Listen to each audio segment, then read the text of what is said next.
फ़अऊज़ु बिल्लाहि मिनश शैतानिर रजीम। बिस्मिल्लाहिर रहमानिर रहीम। इन्नल्लज़ीना आमनू व अमिलुस्सालिहात उलाइका हुम खैरुल बरिय्यह। सदक़ल्लाहु मौलाना अज़ीम व बल्लग़ना रसूलुहुन नबियुल अमीनुल मतीनुल करीम व नहनु अला ज़ालिका लमिनश शाहिदीन वश शाकिरीन वल्हम्दुलिल्लाहि रब्बिल आलमीन। आका की बारगाह में सब लोग मिलकर के दुरूद शरीफ का नजराना पेश करें। पढ़िए बुलंद आवाज़ से अल्लाहुम्मा सल्लि अला सय्यिदिना व मौलाना मुहम्मदिन व अला आलि सय्यिदिना व मौलाना मुहम्मदिन व बारिक व सल्लिम सलातन व सलामन अलैका या रसूल अल्लाह सल्लल्लाहु तआला अलैहि वसल्लम। हज़रात, मिंबर शरीफ पर आप देख रहे हैं उस्ताजुल असातिज़ा मुफ्ती आज़म संभल, जिनको बड़े बड़े उलमा पसंद फरमाते हैं, बिहम्दिही ताला अल्लाह ने हजरत को इल्म से भी नवाजा है और अमल से भी नवाजा है। दुआ करता हूँ मौला परवरदिगार आलम हजरत की उम्र में बरकतें अता फरमा।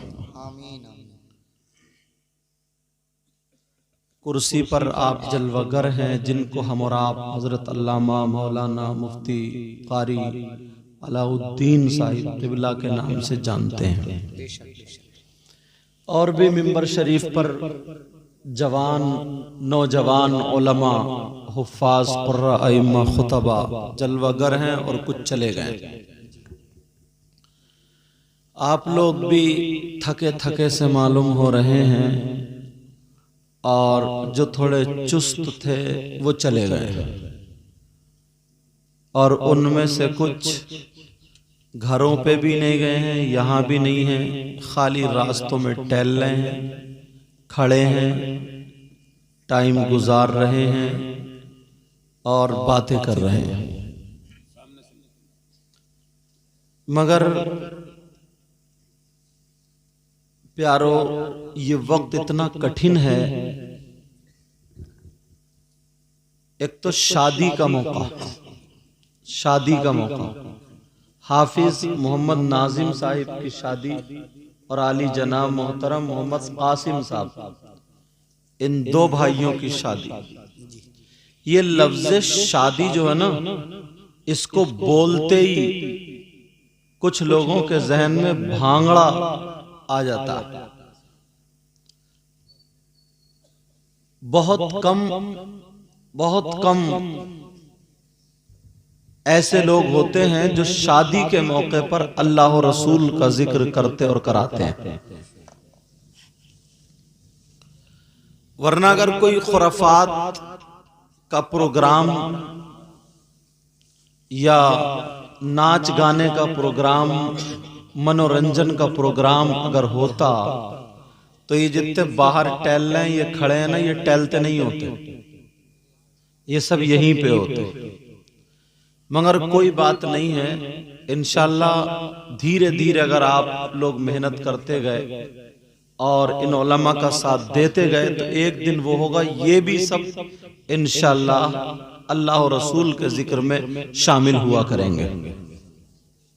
अब से आप तकरीबन 20 साल पीछे जाइए और देखिए, आप 20 साल पीछे, कहीं और नहीं, इसी गांव में आप ले लीजिए। इस गांव का नाम क्या? नीम खेड़ा बजेड़ा। अच्छा, इसी गांव में आप 20-25 साल पहले जाइए आप, तब भी शादी होती थी और आज भी शादी होती है। इस गांव में मैं गांव की आपके बुराई नहीं कर रहा हूं, एक मिसाल इसलिए दे रहा हूं ताकि जहन में बात आ जाए। कोई दिन ऐसा जरूर आया होगा जिसमें नाचने वाली औरतें आई होंगी शादी में, 20-25 साल पीछे जाइए। और आज वो दिन है कि मुफ्ती आजम संभल यहां मौजूद है जी, हुजूर अहसन मियां, उनके बारे में भी वो भी तशरीफ ला रहे हैं या लाएंगे इंशाअल्लाह। और भी अच्छे अच्छे उलमा और ये गुनाहगार भी हाजिर हुआ। तो अब ये बड़ी बात नहीं है कि ये इन नौजवानों की मेहनतें और जलसों से फर्क पड़ता है, मगर जलसों में कुछ पहलू इस्लाही रहना चाहिए। ज्यादातर नौजवान मोबाइल से सर्च करके अपने आप को संवारने की कोशिश करते हैं। मोबाइल में अगर आप सुनोगे तो ज्यादातर आपको पता नहीं चलेगा ना कि मौलाना तकरीर करने वाला कैसा है जी, इसकी तकरीर कैसी है, ये कौन से मसलक से ताल्लुक रखता है, ये क्या है, कहां का रहने वाला। नहीं, आपने उसके कपड़े देख लिए, चमक धमक देख ली, उसका रोना धोना देख लिया, उसके बोलने चालने का अंदाज देख लिया। आपको तो अंदाज का पता ही नहीं है ना, क्योंकि आप तो पीछे से एक्टिंग बाजी देखते हुए आए, बुरा मत मानना। आप तो पीछे से गानों वाला लहजा सुनते हुए, इसी वजह से आप अंदाजा लगा लीजिए, एक ही स्टेज पर दो शायर पढ़े, एक सीधे अंदाज में नात शरीफ को नात शरीफ के ढंग में पढ़े और जरा एक मटक मुटक के और इधर आधर और गानों के ढंग में पढ़े, फिर देखिएगा नौजवानों पता चल जाएगा कौन सी ज्यादा समझ रहे हैं जी। हक है, अगर लहजा आप पहचानते हो तो, नहीं पहचान सकते आप लहजा। तो इसलिए अगर मोबाइल को इस्तेमाल करें और इसको सुने, आप तकरीरें सुने या इसमें बयान सुने, तो तुम्हारी बस्ती में जो आलिम हो, तुम्हारे इलाके में जो आलिम हो अहले सुन्नत वल जमात का, उससे कहो हजरत हमें आधा घंटा 1 घंटा मिलता है, हम तकरीर या बयान सुनना चाहते, हम कौन से आलिम का बयान सुने, हम इसको सुन रहे हैं, इसके बारे में बताइए, इसको सुने या नहीं सुने, वो आलिम है, वो जानता है, वो सही बता दे जी। हक है, आपको पता, बहुत अहले हदीस घुस गए इसमें, मोबाइलों पर अहले हदीस घुस गए और अब उन्हें पता ही नहीं, उन्हें मालूम ही नहीं है। अभी मैं देख रहा था गाड़ी में, कई दिन हो गए, ज्यादा मोबाइल जब चलाया, यूट्यूब खोला तो आया, मतलब फिल्में बनाने वाले जो कॉमेडी करते हैं, हंसी मजाक की बात है, उसका नाम पूछा तो उसका नाम कादर खान, अब पता नहीं सही नाम क्या होगा उसका, अल्लाह जाने।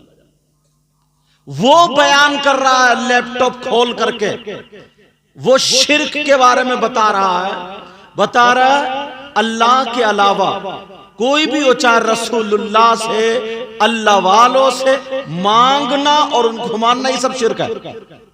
ये ऐसे कह रहा हूं, अब बताइए जाहिल आदमी जिसे पता नहीं, अब वो ये चीज, और तुम्हारी समझ में बात आ जाएगी। तो इसलिए मैं कह रहा हूं, अगर तुम्हें मोबाइल चलाना, ये बांधना पड़ेगा। लड़के ज्यादातर मोबाइल चला रहे हैं, ज्यादातर अगर मोबाइल चलाना है और देखना, तकरीरें सुनना, बयान सुनना, तो अहले सुन्नत वल जमात के जो उलमा, उनकी तकरीरें सुनो जी, उनका बयान सुनो। अरे यही तो हमारा झगड़ा, आपका झगड़ा वहाबियों से क्या।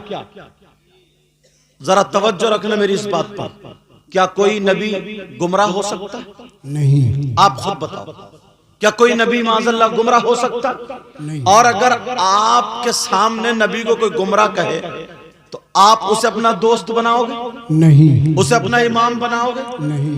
वो चाहे कितनी बड़ी टोपी वाला हो या कुछ भी हो, मुफ्ती आजम बैठे, अगर मैं गलत बोलूं तो मुझे पकड़ लेंगे जी। अब कुरान शरीफ की आयत तुम इमाम के पीछे पढ़ते हो, सुनते हो, बिस्मिल्लाहिर्रहमानिर्रहीम ववजदक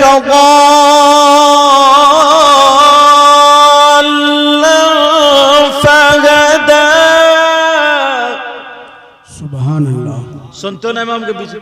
अब तुम्हारे अगर तर्जमा किसी का भी उठा के ले आओगे, अब वहाबियों का तर्जमा उठा करके लाओगे तो उसमें यही मिलेगा, अल्लाह फरमाता ऐ महबूब हमने आपको गुमराह पाया तो हिदायत दी।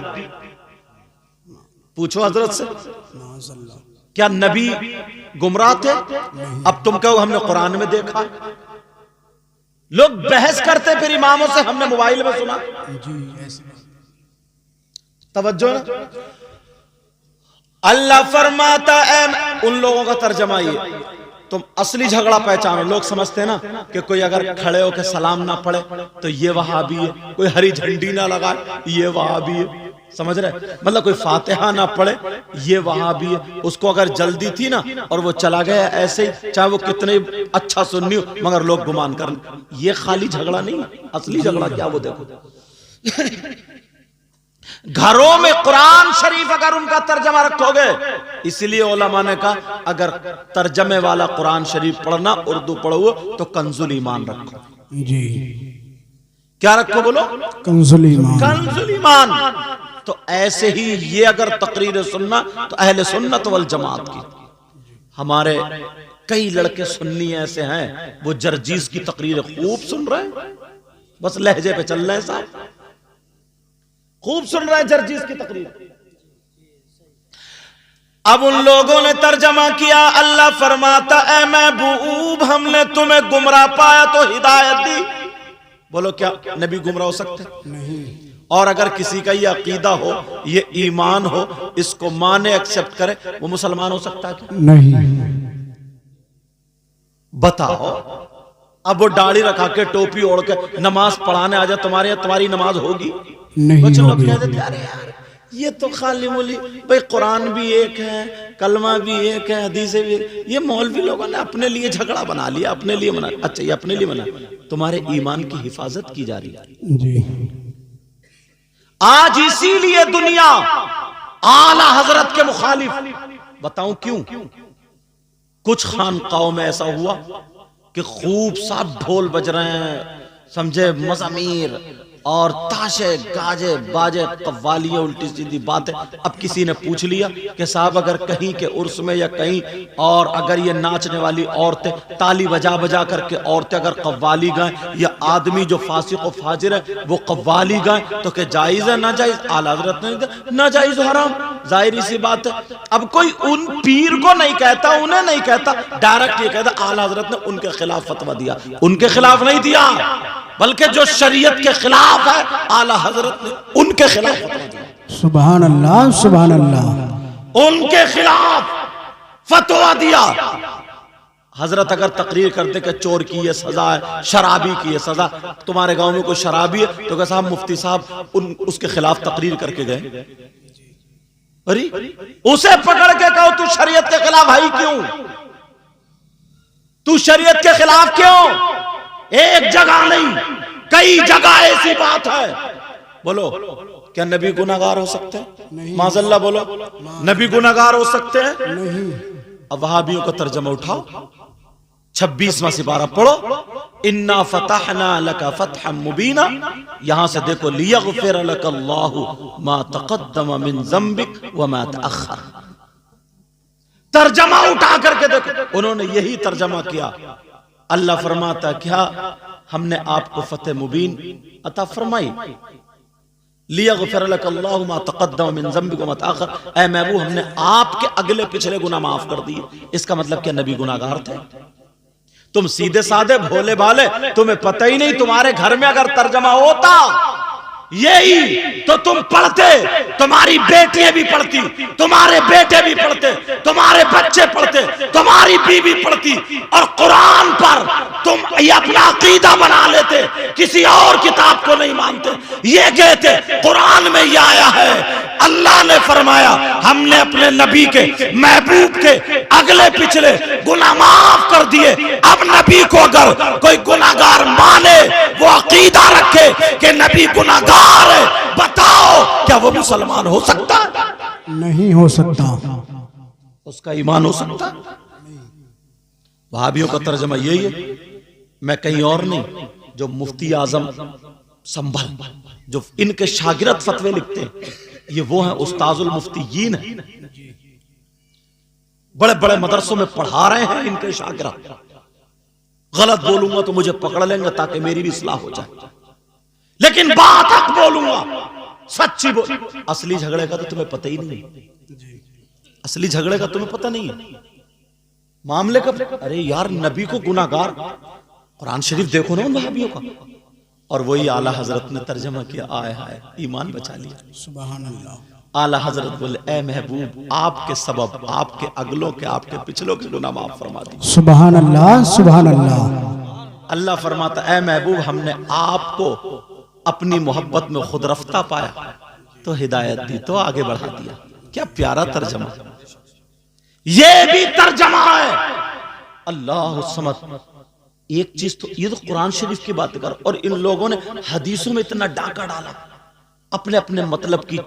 अगर अच्छा आलिम ना हो तो पकड़ नहीं पाएगा हजरत जी, अपनी अपने मतलब की जोड़ दी और वो निकाल दिए जी। मगर कुरान में तो ये नहीं कर सकते ना। वह इन्ना लहू लहाफिजून, जी, कुरान में क्या कर सकते हैं? नहीं। अल्लाह ने उसकी हिफाजत का जिम्मा ले लिया। कुरान शरीफ में गड़बड़ी नहीं कर सकते।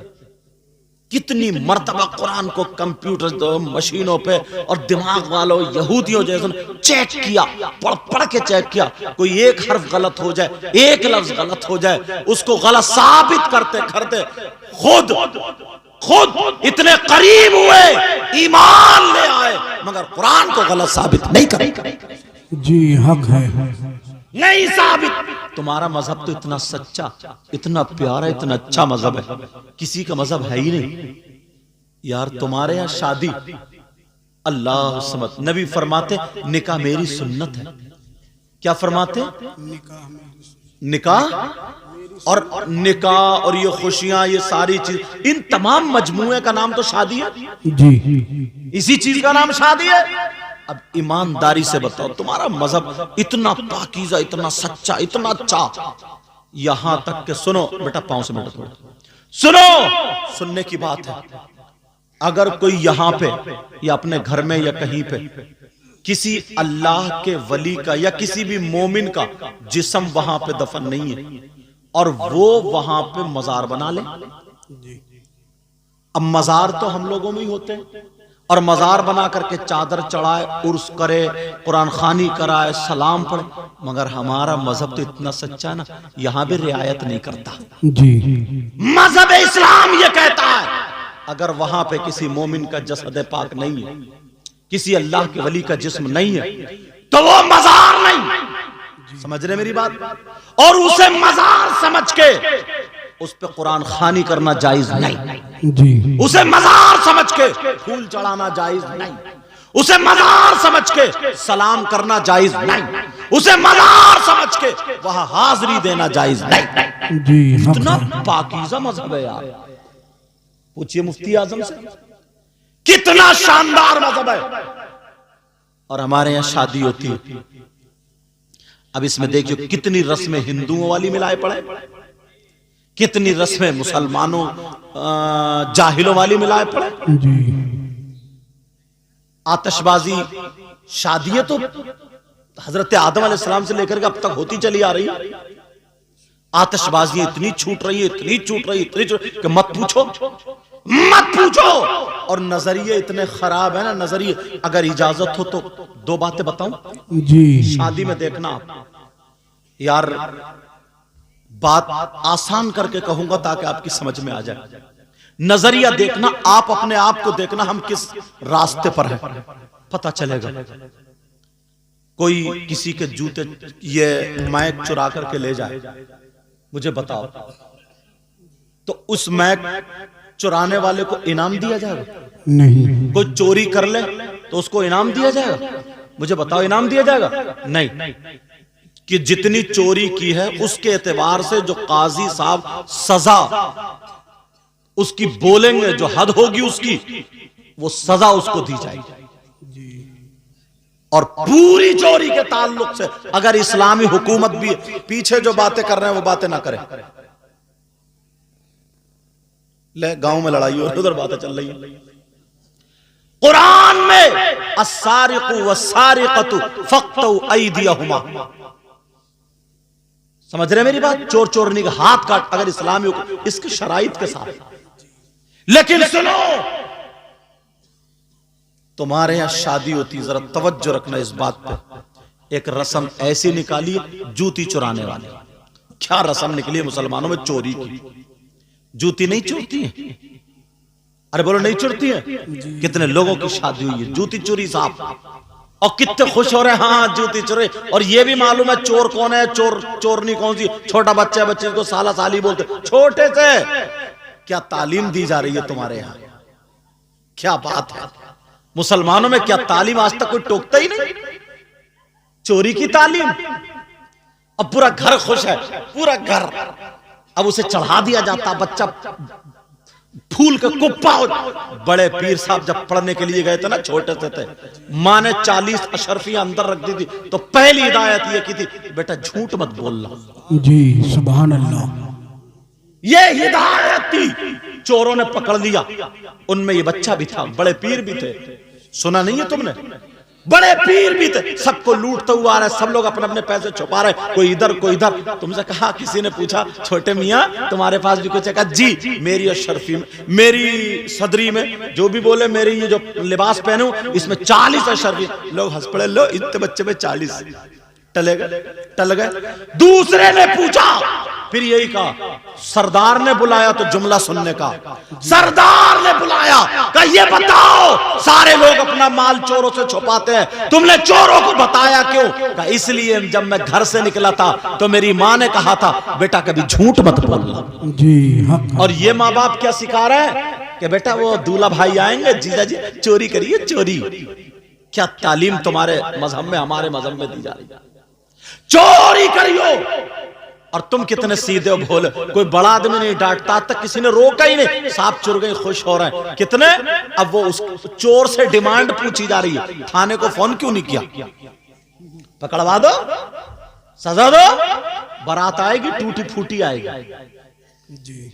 चोर से डिमांड पूछी जा रही है, बताओ क्या डिमांड है तुम्हारी? उसने कहा 8,000 मांगे, उसने 8, या 10 मांगे 10। चलो 10,000 मांग ली। दूल्हा मियाँ कुछ कम कर रहे हैं, अब साहब बोली चल रही है, बोली। वो कह रहे हैं साहब 7 ले लो, 8 ले लो, 8 ले लो, 8 का नहीं, इतने ही। वो भी नीचे नहीं उतर रहा है, जैसे उसके बाप कमा ले। बिक्री चल रही है, कोई टोकता ही नहीं, कोई बोलता ही नहीं। तुम्हारा मजहब कितना पाकीज़ा, कितना सच्चा। मगर यहां पे क्या चल रहा? बोली चल रही है दूल्हा मियाँ के जूतों पे, चोरी के माल पे, सबके सामने चोरी की चोरी, और ऊपर से सीना जोरी। एक बूढ़े मियाँ आए, बुजुर्ग आए, बोले क्या बात है? बोले ऐसे। बोले ऐसा करो 9,000 में निपटाओ बेटा। ये बूढ़े मियाँ का फैसला। अगर मदरसे में छोटे होते तो इन्हें भी भूत बना दिया था, डंडे मारते मारते। पूछा गया, कहा 9,000 में निपटाओ। और ऊपर से जुमला क्या बोले ना दूल्हा मियाँ से, अरे बोले दो, ये तो बच्चों का हक है, दे दो। इनसे ये पूछो, चोर और चोरनी का हक जानते हो क्या? तुमने कह तो दिया, क्या हक है? कहां है तुम्हारा इल्म, कहां है तुम्हारी तालीम? कोई बोलने वाला ही नहीं, कोई पूछने वाला ही नहीं। बच्चों को चोर बना रहा है, यहीं से शुरू हो रहा है, यहीं से। इतने में दूल्हा मियाँ के अब्बा आ गए, बोले क्या बात है? बोले साहब ऐसे ऐसे बात है, 9,000 में हमने फैसला कर। बोले नो नहीं, मेरे बेटे की शादी, खुशी का दिन है आज, पूरे के पूरे 10 निकाल के दे दे, 1 रुपया भी कम नहीं करूंगा, खुशी का दिन है। चलेगा? दे दिया 10। किसे? चोरों को, डकैतों को। दुल्हन को लेकर कार में बैठे बच्चों ने कार घेर ली, तुमने थाने को फोन किया कि उग्रवादियों ने कार घेर ली। इनकी भी डिमांड 8 और 10 पे अटक गई। फिर बड़े मियां ने 9 में फैसला किया। फिर अब्बा आ गए, क्या बात है? बोले खुशी का दिन है, पूरे 10 दे दिए, यहां भी 10। अब इमाम साहब ने निकाह पढ़ाया। इमाम साहब ने निकाह पढ़ा दिया। इमाम साहब से पूछा गया तुम्हारी क्या डिमांड, तुम बोलो। इमाम साहब बोले 10,000। बस अब यही दूल्हा मियां का अब्बा को भी मौत आ जाती है। जी हक है। मौत का लफ्ज थोड़ा सख्त है, माफ करना। जी ये मुहावरा है, मतलब दूल्हे मियां के अब्बा भी अब बेकार हो जाते हैं। समझ रहे मेरी बात? जी हक असली है। माना को छोड़ चुका है अब यहाँ पे। दूल्हा मियां के बाप, उनकी भी हालत खराब, सारे लोग बिगड़ गए। चोरों को तुमने दे दिए, डकैतों को भी दे दिए, और जो मस्जिद का इमाम है, हाफिज कुरान और आलिम है, और जो निकाह पढ़ा रहा, इससे दो खानदान एक हो रहे। जी एक लड़की एक लड़का रिश्ते इज़्दिवाज में मुंसलिक हो रहा है। ये कुछ नहीं, अब कोई नहीं बोलता कि हक है दो या नहीं। फौरन दूल्हा का बाप बिगड़ गया, इमाम का दिमाग खराब हो गया, कहीं 10,000 चल रहे, सदर साहब को बुलाओ, फौरन इमाम को निकलवाओ। सदर साहब को अपनी सदारत का डर था, खौफ था। बोले इमाम साहब तुम अपना बोरिया बिस्तरा बांध लो, मैं जाके मदरसे से दूसरा ले आऊंगा। जी ऐसी बात। कब तक तुम्हारी सदारत चलेगी? कब तक निकलवाते रहोगे? एक दिन वो होगा, फातिहा पढ़ने वाले नसीब नहीं होते। जी अल्लाह ना करे ऐसा दिन आए। कब तक निकलवाते? लाले पड़ गए। आज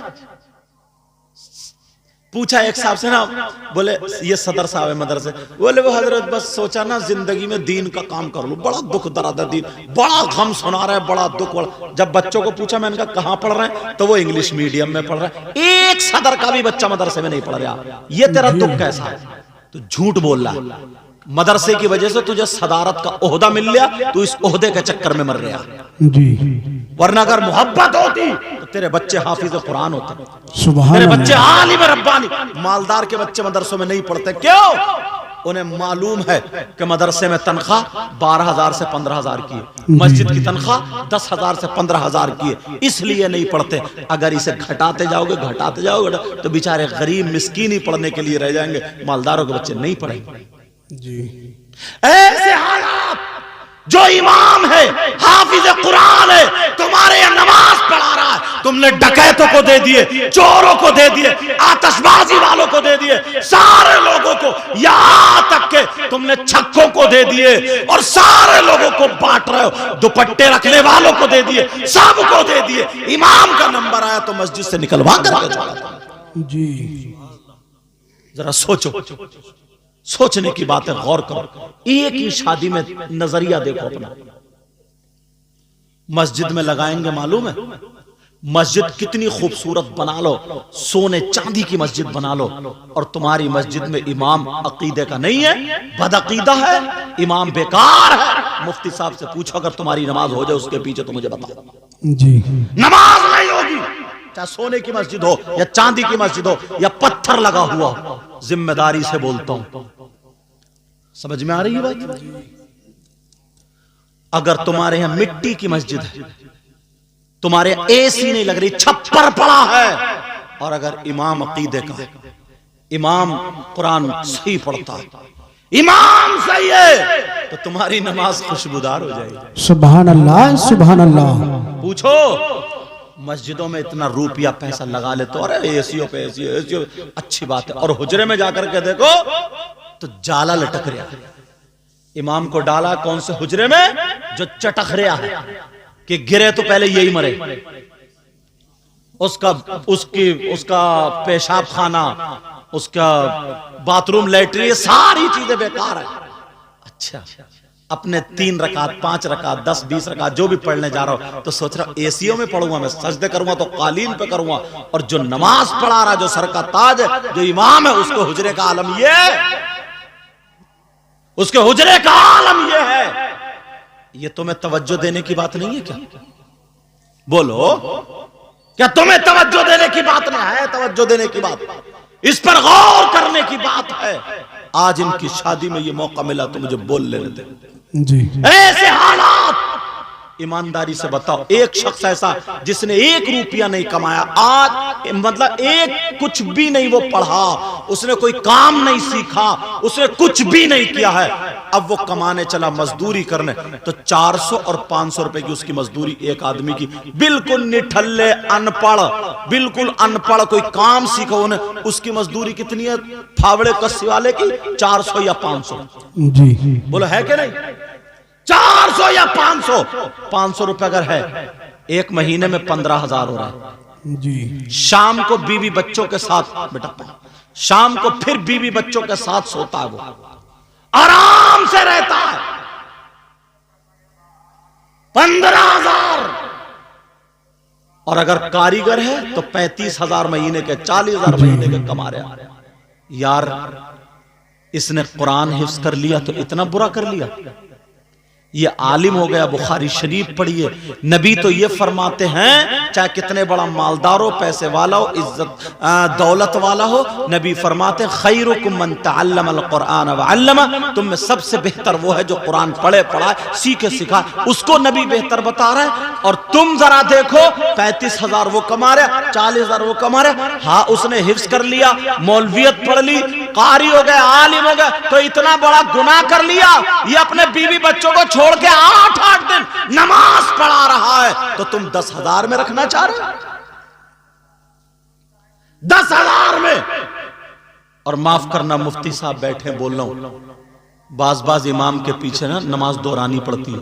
जी उसकी वजह बताऊं, हमारी कौम जो है ना, हमारी कौम, मैं अपनी तकरीरों में कहता हूं, हाँ हमारी कौम सबसे ज्यादा सस्ती 2 चीजें खरीदती है, 2 चीजें अपनाती है, एक कुर्बानी का बकरा, एक मस्जिद का इमाम। जी यहां नहीं देखती नमाज होगी नहीं होगी, समझे उससे पढ़ना आ रहा है नहीं आ रहा, समझे उसके मसाइल कुछ थोड़े बहुत याद है नहीं है, कोई मतलब नहीं है, बस लहरा मार रहे। एक तो ऐसे बढ़ रहे मुस्तकीम, अरे हम मुफ्ती साहब से पूछियो नमाज होगी क्या? खलास खत्म। और तुम झूम रहे हो, यार बड़ी प्यारी आवाज है, बड़ी प्यारी, तुम्हें क्या पता किसके खेत में किधर को पानी कट के जा रहा है। क्यों? तुम्हें सस्ता मिल जाए, 8,000 का मिल जाए, 10,000 का मिल जाए, और खुश होते हैं हमें, यार अब के इमाम सस्ता आया, वो सस्ता बढ़िया है। और वो कुर्बानी का बकरा ना बिल्कुल मरा खुरा, पोंक चल रही है उसकी, पोंक 10 चल रहा है उसके 10, बेचारे को 3-3 दिन भूखा रखा गया, और जैसे कुर्बानी का बरसीन उसके मुंह में ठूसा जा रहा, तो पोंक नहीं चलेगी। बच्चे गले में रस्सी डाल के मोहल्ले में घुमाए फिर रहे हैं, बोलो कुर्बानी होगी, आगे वो खींच रहा है, वो पीछे को गिर रहा, टांगे लड़खड़ा रही हैं जैसे इसकी बीपी हाई हो गई हो। चेकअप कराया जाता, कोई कल अच्छी नहीं निकलेगी इसकी। ये लाएगा कुर्बानी साहब, कितने का? बोले 4,500 की बकरी लाया हूं साहब, अब कुर्बानी होगी, बकरी लाया मरी खुरी। कुर्बानी तो हो जाएगी अगर कुर्बानगाह तक जा रही है तो, लेकिन मैं जहां बोल रहा हूं वो समझो आप, बिल्कुल मरी खुरी सस्ता। और कपड़े लेगा, अगर बस ससुराल से जोड़ा अच्छा ना मिले, या कुछ ना मिले, या कहीं रिश्तेदारी में ना मिले, तो मुंह टेढ़ा हो जाएगा। रसगुल्ले ना मिले, खाली नमकीन बिस्किट से चाय पिला दी, तुर्श हो जाता है, मत पूछो। ऐसे हालात तुम्हारे इलाके के जो भी आलिम हो, अगर मस्जिद में इमाम रखना तो उनको लेके जाओ, उस इमाम साहब को, और उनके पास लेके जाओ, हजरत हम अपनी मस्जिद में इनको इमाम बनाना चाह रहे हैं, आप इनको चेक कर लीजिए, जो पूछना पूछ लीजिए, देख लीजिए ये हमारी मस्जिद के लायक, हम नमाज इनके पीछे पढ़े, मस्जिद के लायक हैं कि नहीं है। तुम इतना काम नहीं कर सकते हो? जी अपना घर बनवाते हो तो इंजीनियर से जाके मशवरा लेते हो कि साहब जीना कहां रखूं मैं? एक घर बनवा रहा, गाड़ी खरीदता तो पहले मैकेनिक को देखता कि जरा इसके इंजन पे नजर मार लिए, और इमाम अपनी मर्जी से रख रहा हो, तुम्हें क्या पता कहां लहरा मार रहा है ये, तुम्हें क्या पता ये कहां जा रहा है, तुम्हें क्या पता इसका अकीदा अच्छा है कि नहीं है, तुम्हारे इलाके के जो मुफ्ती साहब हो उनके पास ले जाओ और ले जाकर कहो हजरत हम इनको रखे, भरपूर इतने पैसे दो ताकि उनकी नियत इधर उधर खराब ना हो। जी 8,000 रुपए देते, खर्चा पूरा नहीं होता, वो तावीज करने बैठ जाता। अब उससे तावीज आता नहीं है, उधार लिए थे जो गिन के दे रहे। देना भी सुन्नत है, लेना भी सुन्नत है, मगर दोनों देना ना। तो रख दो आराम से बेटा। देना भी सुन्नत है, लेना भी सुन्नत है, मगर तरीका सुन्नत नहीं है। तरीका भी सुन्नत अपनाओ, देखने सुनने वालों को भी डिस्टर्ब ना हो, पढ़ने वाले को भी डिस्टर्ब ना हो, समझे, इस अंदाज से दे जाओ, समझे, दोनों। हालांकि हुजूर सल्लल्लाहु अलैहि वसल्लम ने भी चादर पेश की जी, समझ रहे। पहले जैसे लोग गड्डी उछालते थे, थूक लगाए और ऐसे करके जैसे नाचने वालों के ऊपर बाजेदारों पे ऐसे करके लुटाते थे, अब वो शायरों पे लुटा रहा है, 30 की आवाज और निकल रही है जी। लेकिन सुनो, मैं जो बता रहा था वहीं पे पहुंचो। अब वो क्या करने लगता है, 6,000 में उसका तो खर्चा होगा नहीं, 8,000 तावीज करने बैठ गया। वो किताब खरीद के लाया, शमशान रजा या कोई और किताब खरीद के लाया। अब वो इतना पढ़ा हुआ भी नहीं है। अब आए, अब बोले हाँ तावीज करता हूं, लड़के उसके पीछे घूम रहे हैं। साहब कौन सा तावीज लड़कों को चाहिए हो, तुम खुद समझते हो, बोलना जरूरी नहीं। अब वो उल्टे सीधे काम करने लगा। इसलिए अपने आलिम के यहां इमाम को लेके जाया करो और ये कहो हजरत हम सिर्फ पैसे इतने दे सकते हैं, हम इतने कर सकते हैं, या हमें ये बताइए हजरत हम ज्यादा से ज्यादा कितने कर सकते हैं, हमें मस्जिद के लिए एक इमाम चाहिए, अब आप जाने आपको कैसा देना है। जी। अगर उसका अकीदा गलत होगा मुफ्ती साहब भेजेंगे तो ये भुगते, तुम नहीं भुगतो।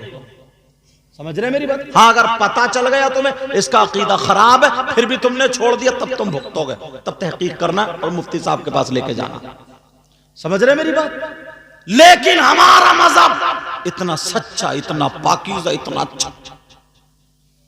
अभी बात चल रही थी तो बताया था, लोग बोल देते मैरिज हॉल में शादी और इसमें शादी उसमें शादी। एक बात बताओ, पब्लिक बढ़ रही है ना, लोग बढ़ रहे हैं, घर छोटे छोटे हैं।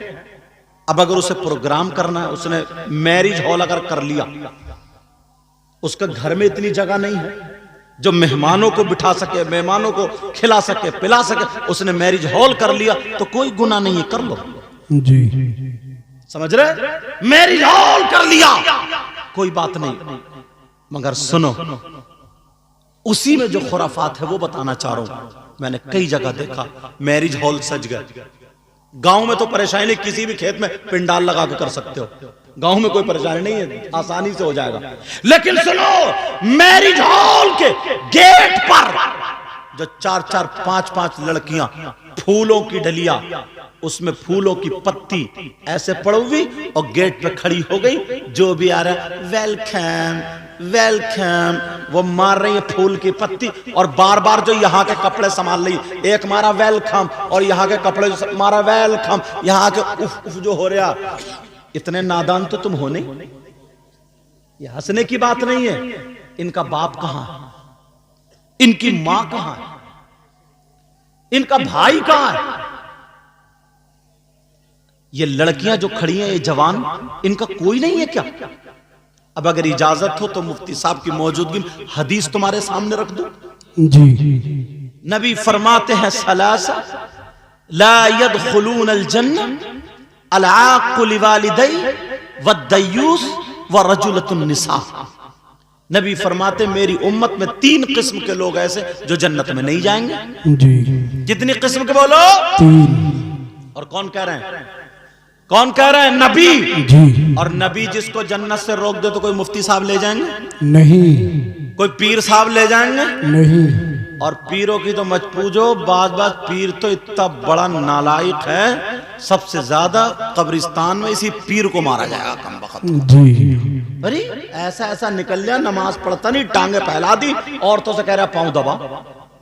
अब औरतें उसके पांव दबा रही हैं उस पीर के, और मर गया ना तो उसका इतना ऊंचा मजार बनता, उरस पे उरस। जी। नीचे फरिश्ते कूट रहे हैं और ऊपर चादर चढ़ रही है। जी हक है। ऊपर नारा और नीचे कुटाई। जी। ये हालात, लेकिन तवज्जो रखना मेरी तरफ। मैं जो बता रहा था, मेरी इन बातों पर गौर करना। मुझे लगता है जो मैंने बताया था ना, पीर नारे तकबीर, जो मैंने बताया था पीर तरीकत शहजादे